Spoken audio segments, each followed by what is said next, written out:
Hello, and thank you for joining us for this webinar. My name is Anna Fouracre, and I'm an Associate Director within Osborne Clarke's London office, specialising in planning and development. And today I'm hosting this webinar, which is going to focus on ESG and what this really means for the built environment across the core European real estate markets. Today, we'll be specifically looking at the environment element of ESG, and we'll be following this up with a second session that focuses on the social and governance elements. And we hope that you will be able to join us for that webinar too. I think we would all agree that no matter what jurisdiction you are speaking on behalf of, ESG has rocketed up the agenda over the past couple of years. It's becoming a real driver for investment. And many of our clients invest across different jurisdictions. So what we really wanted to do was drill into how the impact of ESG differs across the core European markets. So today we have the following people joining us for our discussions. We have Amadeo Laura from our Barcelona office, Cedric Hi Degree there. from Cedric Degree from our Brussels office, Hello. Casper Boss from our Netherlands office, Simone Manessi from our Milan office, Hi, everybody. Frank Olivier Klein from our Paris office, Hi everyone. and Alexander Glohi from our Cologne office. Hi there. Good day to you. And I will be covering the UK market. We really think together that being able to offer direct comparisons between the core European markets offers an invaluable insight and perspective when investing across these markets. So we hope that you find the discussion as interesting as we do. And we hope it helps to give some real life context as to the impact of ESG on our real estate markets. So I wanted to start with us talking a little bit about how the E is actually defined across the core European markets. And I think for most jurisdictions, the key focus is on energy efficiency, particularly in Spain and Italy. And of course, that's a relatively narrow interpretation of environment in the context of ESG. However, we are seeing the definition widen across the markets. And for some jurisdictions, it really does focus on other areas too. For the UK, there's a strong focus on biodiversity net gain, also on impact on habitat, and also on carbon offsetting. And whilst we're still on the definition of E, I also was interested to hear from Frank Olivier in terms of how we're seeing the E being defined in France, because I understand it's also quite broad there. Correct, Anna. Thank you. The E has a wider focus in France than only energy efficiency issue. In fact, two quick examples. The first one relates to the concept of artificialization of land, initially corresponding to a need to quantify the loss of available surfaces for agricultural use from land use change. It's now referring to the overall decrease, in fact, in the share of land allocated to agricultural and forestry activities or natural areas. This has a massive and direct impact on the retail sector as it impacts the request from developers to construct and build shopping centers, notably on the outskirts of large cities. The French government has a major concern on this and has implied an objective of zero net artificialization within the next years within its latest biodiversity plan. Second example in France of this wider E definition relies to the recent climate and resilience law dated August 24, 2021, which provides for the extension of the obligation to install renewable energy production processes, green roofs on several construction and extension of or heavy renovation of commercial, industrial, but also to office buildings within specific floor area of construction. Thank you. And I think it's really interesting, and it's clear to see that the definition of E is definitely widening across the jurisdictions. And I'm sure we'll start to understand even more why this is happening as we continue our discussions today.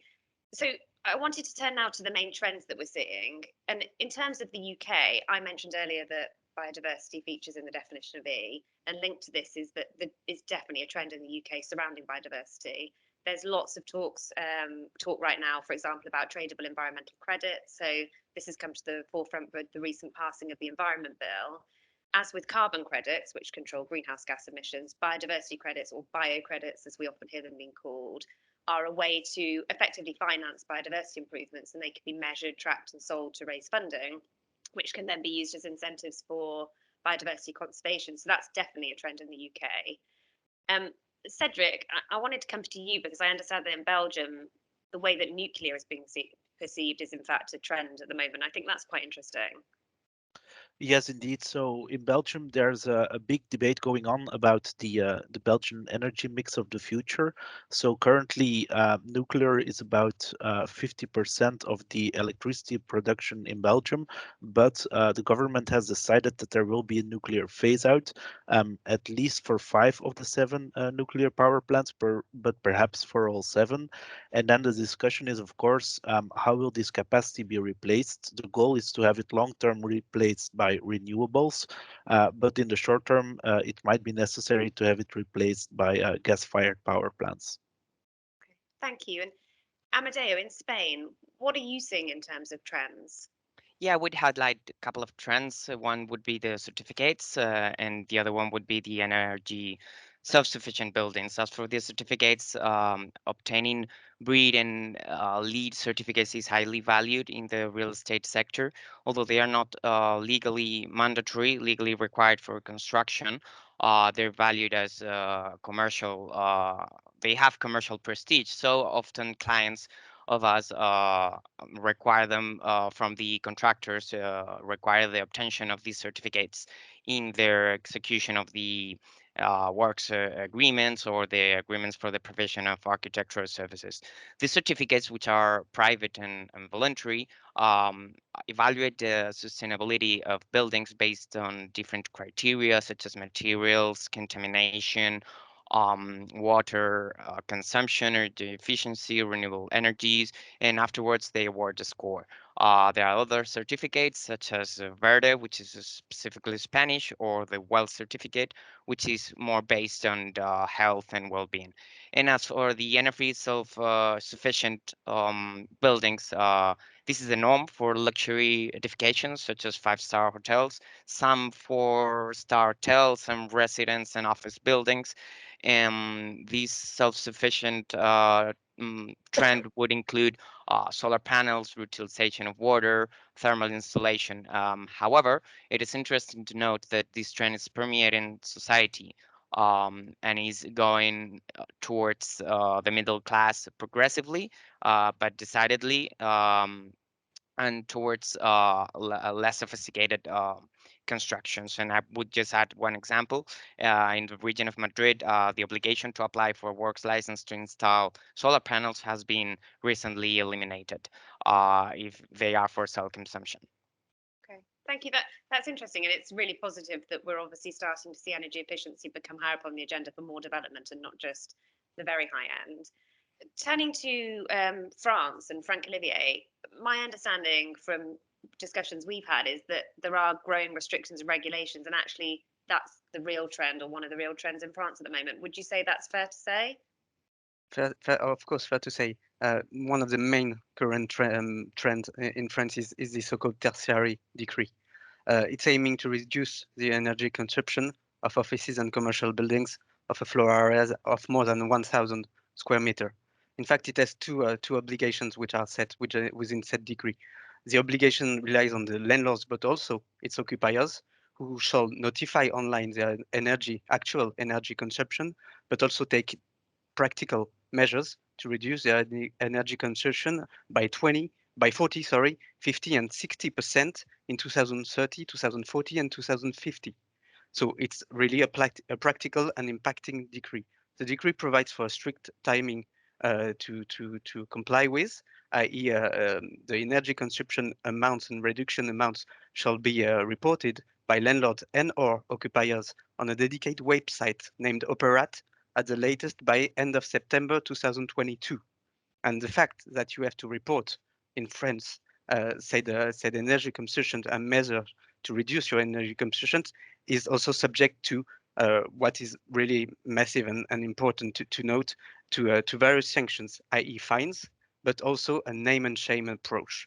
In fact, if the public administration does not has not been provided with the above mentioned information on your energy consumption reduction and the measures you will implement either via, if you're a landlord and an occupier, you will be named and the company in which you are located will be named on the website. So there is a name and shame approach, which is very, very restrictive and very sanctionable. Yeah, Interesting. So some pretty strict sanctions and regulations in France. Simone, what are you seeing in Italy, and what is this fantastic tax credit that I've heard about? Okay, so thank you, Anna. Well, actually, in Italy right now, it's pretty much a seller's market. So in certain key areas, certain asset classes like resi or logistics are in very high demand. So there is no, let's say, absolute market discrimination against even least performing assets in terms of energy consumption. However, the energy efficiency commands quite a market premium. It has been recently calculated that, for instance, in Milan, in the resi market in Milan, in the year 2020, there was a 3-5% increase in valuation for each market class gained through efficiency works. So quite significant premium. And then coming to your point of the 110% tax bonus or tax credit, there is a massive program going on whereby by doing energy efficiency improvement works, you are entitled to a tax credit equal to 110% of the cost of the works. Therefore, they come for free, and it's this is for end users in the resi segment. And this is bringing about a massive renovation of a quite aging resi stock throughout the country. This trend, however, is being stalled as we speak a little bit because recently restrictions have been enacted that limit the ability to trade this tax credit, and this is kind of stalling the process, but it's an evolving situation, and probably the government is going to backtrack a little bit on this. Okay, thank you. And maybe we'll see more tax credits across the markets in the coming years. I mean, it's really quite unique, certainly the level of it as well, and it's really interesting. Still on trends, I don't think we can talk about trends without mentioning tech. And Alexander, my understanding is that tech is definitely featuring high in Germany at the moment. Yes, indeed. New technology and the deployment of new technology is at the core of climate protection in Germany right now. And that, to give 2 examples. The first is the use of renewable or waste heat resources for heating and cooling, as well as for power generation in buildings and also local districts. So we are talking about decentralized generation and consumption. Another example are so-called digital twins to monitor energy generation and consumption in real time, which in turn enables the suppliers as well as the consumers to reduce energy consumption. Thank you, Alexander. And Casper, just staying with tech momentarily, is that something that's featuring in the Netherlands as well? Yeah, I think it's fair to say that there are quite some similarities between the Netherlands and what Alexander just shared about the situation in Germany. In particular, with regard to residential developments in the Netherlands, it's nowadays almost a given that modern new heat and energy saving techniques are applied. For instance, heat cold storage, district governing energy supply, and the connection to existing, for instance, industrial complexes with heat as a surplus of their processes. So that's definitely something going on as well in the Dutch market. And next to that, I think it's a good example to mention here that there's really strong focus on the reuse of materials. So instead of demolishing existing stock and building new properties, there's a real focus on how to reuse the materials. So basically, it's harvesting what we already have rather than throwing it away and starting up again. Yeah, thank you. And I think that reuse and repurpose is definitely something we're seeing. I've seen some nodding across a number of the jurisdictions, and I'm sure we'll touch on it again. Before we move on from trends, I think I just would mention also logistics, and I think that's a market where we're really seeing a strong drive towards greener assets, particularly in the UK and also Netherlands and Italy. And I know, Simone, we've spoken recently about how in Italy, I think you said you can no longer develop logistics on green sites, and it's limited to industrial zones. So I think logistics is featuring in trends across the board. I want to focus now a bit on who and what are the main drivers for change. A common theme across the jurisdictions, and we've already heard a bit about this, is this drive created by regulation. We've got the EU 2030 and 2050 targets, and particularly the net zero CO2 emissions by 2050, and they're undeniably an underlying driver. We've already heard in France, Frank Livio, that increased regulation is a trend. So I'm assuming that the regulatory framework is a key driver for change as well. Yes, the great political push is impacting building construction, asset management, as earlier explained regarding the tertiary decrees. The residential sector is also impacted as the French government has implemented renovation, refurbishment work supported by specific tax incentives. So yeah, definitely the political push is impacting the regulatory framework. Thank you. And Simone, in Italy, what are you seeing are the main drivers for change? I mean, I hear regulation features pretty heavily in your market too. Yeah, definitely. Let's say policy plays a big role. I mean, it's well, first of all, for new developments, we now have a requirement that they must comply with the NZEB, so near zero emission building standards set forth under the EPBD directive. And this has been enacted effective as of beginning of 2021. So all new projects have to comply with these requirements, and so the design must be from the very onset conceived to comply with those standards. Then concerning the existing stock, we have the 110% that was spoken about, which is bringing about renovation of the stock at a quite brisk pace. And also local building rules, enacted at a local level, afford premium for in terms of how much you can build, so the volumes you can build for more efficient projects. So there are policy drivers in place that force players to design and build their projects in a more efficient way. Yeah, indeed, and lots of talk obviously about regulation, but clearly, whilst this is a bit of a universal theme, it's not the only driver. And in the UK, for example, institutional investors are a really key driver, especially the pension funds. And I would say that they are starting to regard sustainable investing as the new normal, and they see it key to investing effectively, and being able to integrate the factors within ESG across the investment process. So I think, and the E actually is probably or arguably the most dominant consideration of the E, the S, and the G. And Cedric, in Belgium, are you also seeing this big drive from institutional investors?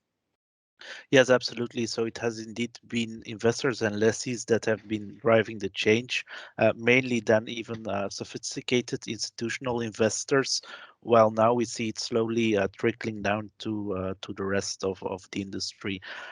What maybe also is interesting is, of course, that we also have this political pressure and regulation, and that notably in Flanders, which is the northern part of Belgium, since the beginning of this year, there's also an obligation for existing buildings.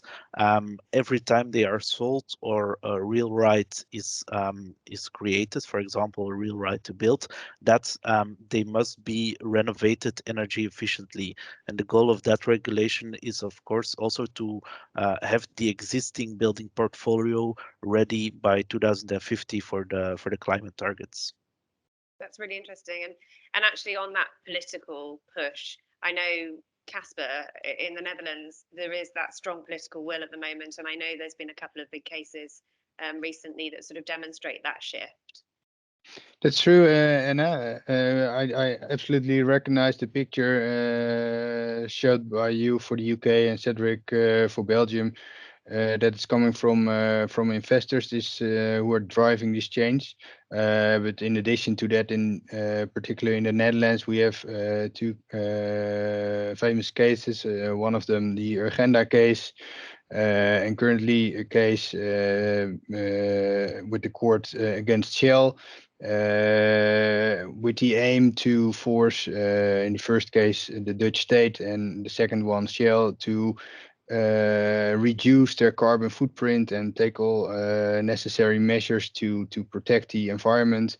And it's maybe too early to say what the exact outcome of that will be, but it's definitely driving a change into a more sustainable future. Yeah, that's really great. I think moving on now from the drivers for change, I think we've got a really good feel for what those are. I wanted to just touch on quite briefly what's actually generating the most discussion with our clients and in the industry.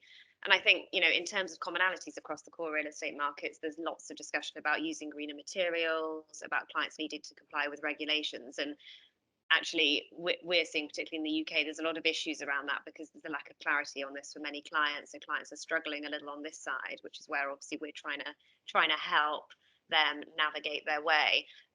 We're also seeing there's a lot more impact on the funding and lending side as opposed to perhaps the development. And I mean, we've just been talking about, you know, that some of the main drivers for change are the investors and the lenders at the moment. Alexander, you mentioned earlier that the deployment of new technology is a real trend in Germany. So presumably you're seeing a lot of client and industry discussion around that.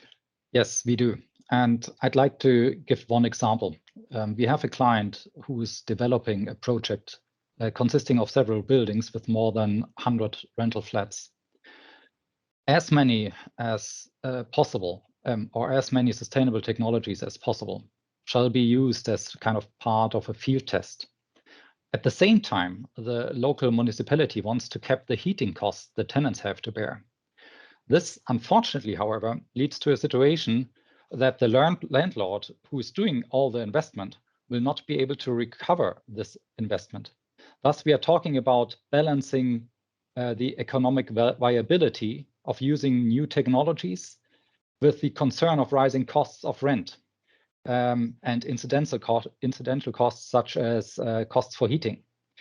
And at the same time, you need to comply with regulation. So that's indeed, there's a lot of debate. Thank you. And actually sticking with the sort of real life client examples, because I think that's really, really interesting and relevant. Amadeo, I know we've talked recently about how for one of your big clients over in Spain, ESG is right at the top of their discussions, and it's really at the heart of how they operate. And I'm sort of interested to hear a little more about that. Yeah, I think it's interesting coming down to clients and see what they're doing. In terms of that, one of our big clients in Spain, which is a public entity and has been developing industrial activities since its inception, has converted the United Nations Sustainable Development Goals in one of its priorities. Among other actions, they carry out projects with the companies within their industrial park aimed at the promotion of infrastructures and equipment linked to renewable energies. Thank you. Thanks. So moving now on to the main challenges to improving E. You know, we've heard a lot of great stuff about, you know, the trends and the positive changes, but of course, you know, we also have to focus on what's actually challenging us out there in terms of improving the E in the context of the real estate markets. I think a universal one is cost. You know, who's actually going to pay for this? I think we've all said that's you know, that is an issue. I think also it's not necessarily recognised all the time that achieving E is not necessarily at the expense of profitability. We've also got a lack of consistency and transparency on the sort of regulation side. There's no unified approach. Certainly in the UK, there's so much regulation coming in that we see clients, you know, really finding it hard in the industry generally to grapple with all of that. I mean, political sensitivity, I think that's a key challenge in some countries, which we haven't spoken so much about. And Cedric, I know you're finding that actually political sensitivity is quite strong in Belgium. Yes, absolutely. So there's certainly political sensitivity. For example, Belgium is a rather highly denselated population, with also a lot of industry, and so there's talk about introducing a concrete stop, meaning that land that is now not developed can no longer be developed and must remain nature or agriculture, so as to reach climate targets, but also to allow, for example, the soil to absorb water.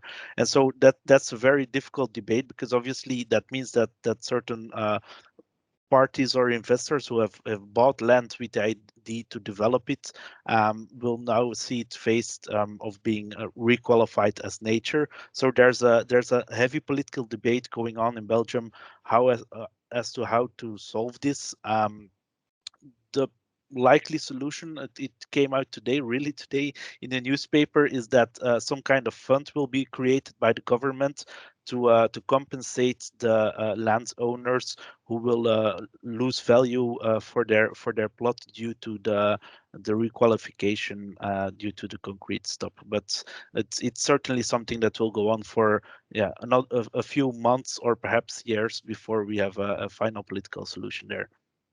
Okay, so some breaking news from today on that, and that's really interesting. And Simone, in Italy, what are the challenges you're seeing?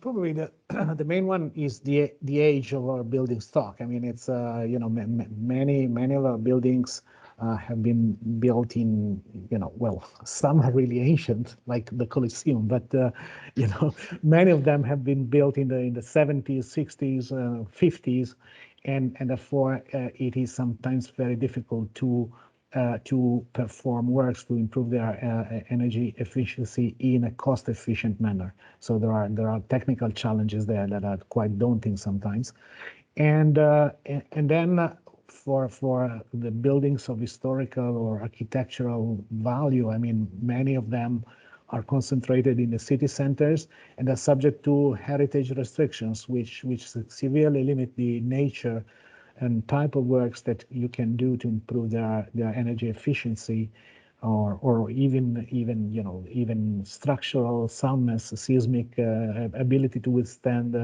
earthquakes. So you have to to deal with that type of regulations, which sometimes are really hard, which is sometimes really hard to do. Yeah, of course. And Alexander, are you?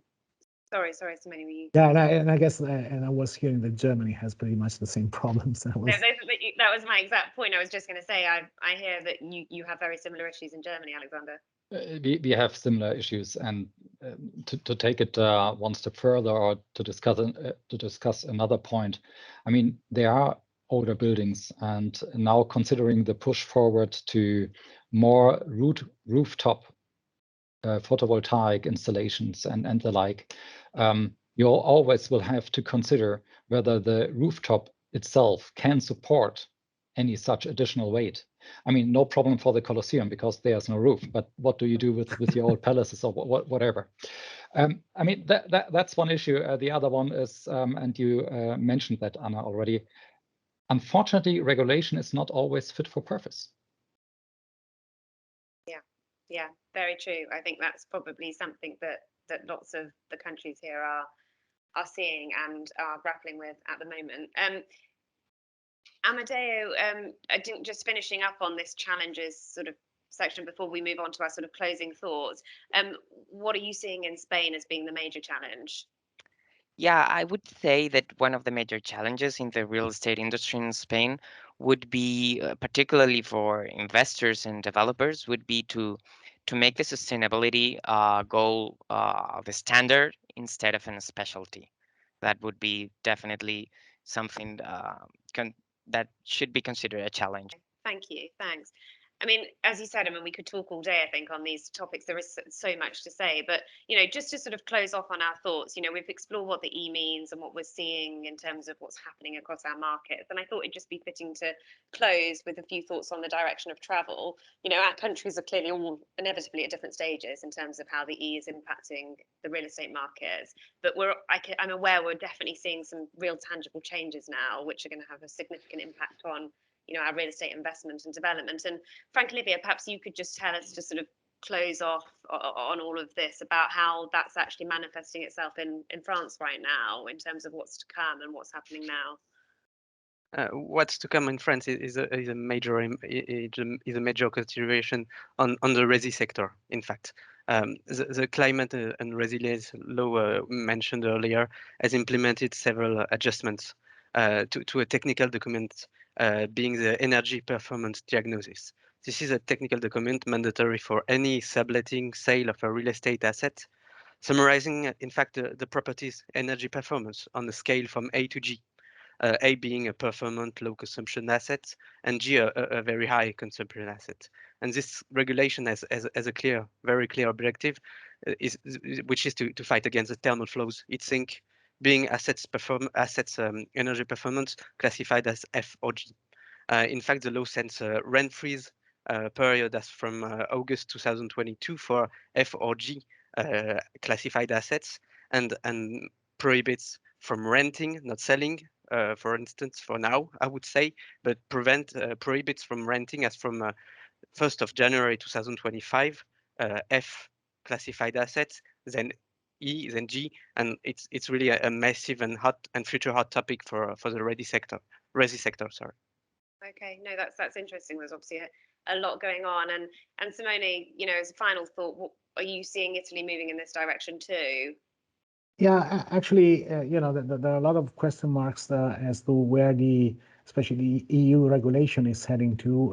There was an interesting debate in December when the EU Commission presented its proposal for the EPBD next revision, which sets forth quite aggressive targets regarding energy performance of the worst performing part of the building stock, whereby essentially all public and privately owned non-resi Class G buildings will have to be improved so as to be at least Class F by 2027 or Class E by 2030, and for the resi buildings there is a little bit more time, but we're speaking about Class F by 2030 and Class E by 2033. And it's a lot of there was a big echo in the media because a lot of market players thought that this would necessarily mean that these worst performing asset classes would be restricted in terms of being able of being sold or rented. And then there was the Commission clarified that this was not the case, that essentially they would just ask the member states to submit their policy proposals to achieve these targets, and they were not forcing any limitations on any member state as to what kind of policy would have to be implemented. Yeah, and certainly in the UK too, it's the same type of discussions, even not being within the EU. So yeah, really interesting. And I actually think that's a really fitting place for us to draw our discussions to a close. As I said, we could probably speak all day on it, but thank you to everyone who's joined in the discussion today. I've certainly found it fascinating and eye-opening to see, both the commonalities, but also perhaps more interestingly, the differences between the core European markets and looking how, E is impacting the way that we develop and we invest. Thanks everyone also who has listened to this webinar. We hope you found it insightful and relevant. And as I mentioned at the outset, we will be running another session, and this will focus on the social and governance elements of ESG. And we hope that you can join us for this also. So many thanks for now.